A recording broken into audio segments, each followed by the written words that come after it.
मैं एक टॉपिक लेके आया हूँ या एक संदेश देना चाहता हूँ मैं कि हेल्थ से रिलेटेड है वो कि जो हम ऑयल खा रहे हैं क्या वो सही है। जो रिफाइंड जो तेल खा रहे हैं वो क्या सही है। जो सनफ्लावर का तेल खा रहे हैं वो सही है, या मूंगफली का तेल जो सिंघदाने का तेल है वो क्या खा रहे हैं वो सही है। जगनी का तेल खा रहे हैं क्या वो सही है। बहुत सारे तेल जो मार्केट में अवेलेबल है क्या वो सही है। पहले जो तेल होता था वो शुद्ध और प्योर होता था, जो कच्ची घानी से निकला हुआ रहता था, चाहे सरसों का हो, सरसों का तेल हो, क्या प्योर तो कच्ची घानी से निकला हुआ होता था और वो हमारे आंखों के सामने निकला हुआ होता था और हम उसको खाते थे और वो थोड़ा डालते थे तो उसमें जो व्यंजन होता था वो टेस्टी बनता था। परंतु आज की कंडीशन में जो हम कितना भी तेल डाल दो टेस्ट नहीं है भाई।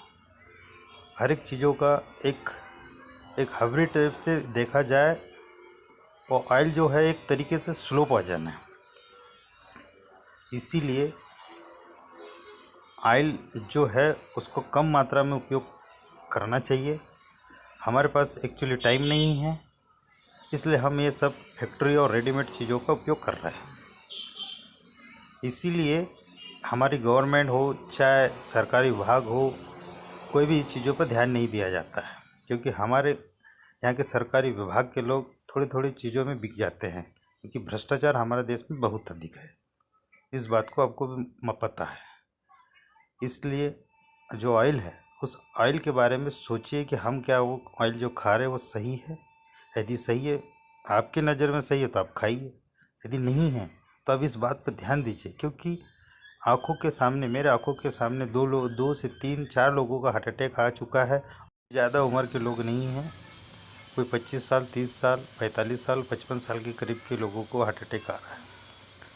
इसलिए हमारे जो दैनिक जीवन में या खान पान में सुधार लाइए और स्वस्थ रहिए और मस्त रहिए।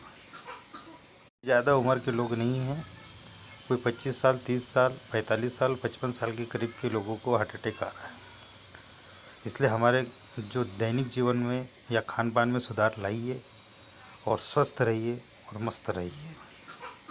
दोस्तों, क्या आपको पता है रिफाइंड ऑयल कैसे बनाया जाता है और क्या सच में रिफाइंड ऑयल में ऐसा भी मिलाया जाता है और किस जगह उसकी प्रोसेस की जाती है। रिफाइंड ऑयल हर चीज में इस्तेमाल होता है, लेकिन 90% लोगों को तो यही नहीं पता कि रिफाइंड ऑयल फैक्ट्री में बनाया कैसे जाता है। आइए आज हम रिफाइंड ऑयल को फैक्ट्री में बनने का सारा प्रोसेस देखते हैं और क्या ये आपके लिए सही है या नहीं, इसके बारे में भी हम आपको बताएंगे। तो चलिए वीडियो को शुरू करते हैं। दोस्तों, पहले तो हम आपको बता देना चाहते हैं कि कई लोग ये सोचते हैं कि इसमें सुअर की या गाय की चर्बी मिलाई जाती है। दरअसल सुअर की चर्बी या फिर गाय की चर्बी का इस्तेमाल पहले घी बनाने के लिए किया जाता था और इसे बचने के लिए ही रिफाइंड ऑयल को बनाया गया। अब इसका मतलब यह नहीं कि रिफाइंड ऑयल आपके लिए अच्छा है। आपके शरीर के साथ ये क्या करेगा ये हम आपको आगे वीडियो में बताएंगे। पहले तो हम ये जान लेते हैं कि फैक्ट्री में रिफाइंड ऑयल बनाया कैसे जाता है। सबसे पहले तो ट्रक्स में भर के लाखों टन सोयाबीन लाया जाता है। फैक्ट्री में एक मशीन इसे साफ कर देती है। अब आएगा शॉर्टिंग प्रोसेस। दरअसल इस मशीन में मैग्नेट और छोटे छोटे पत्थरों को कलेक्ट करने के लिए सेंसर लगे होते हैं, जो कि सोयाबीन में से ये सभी चीजें अलग कर देते हैं। अब बगल में पड़ी क्रशिंग मशीन में इन सबको डाल दिया जाता है।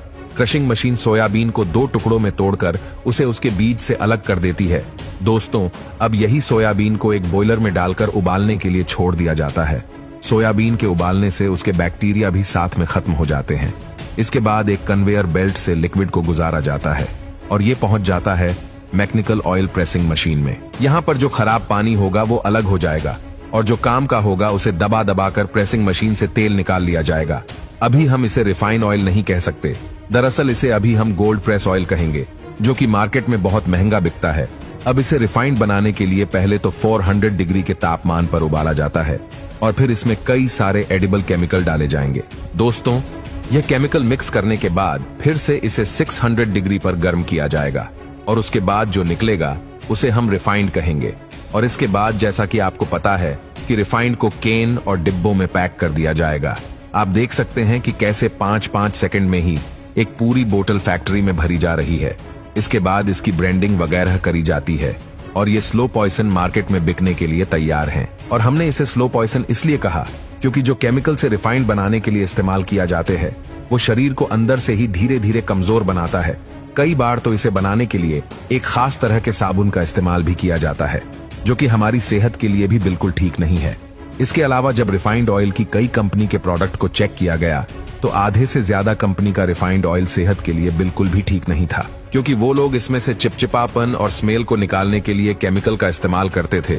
दोस्तों, भले रिफाइंड ऑयल से खाना स्वादिष्ट तो बन जाता है, लेकिन जो न्यूट्रिएंट्स हमें रिफाइंड से चाहिए वो तो फैक्ट्री में नालियों में ही बह जाते हैं और हम खाते हैं बड़े ही शौक से जहर। तो दोस्तों, आपको रिफाइंड ऑयल की प्रोसेस कैसी लगी? आप हमें कमेंट करके जरूर बताएं।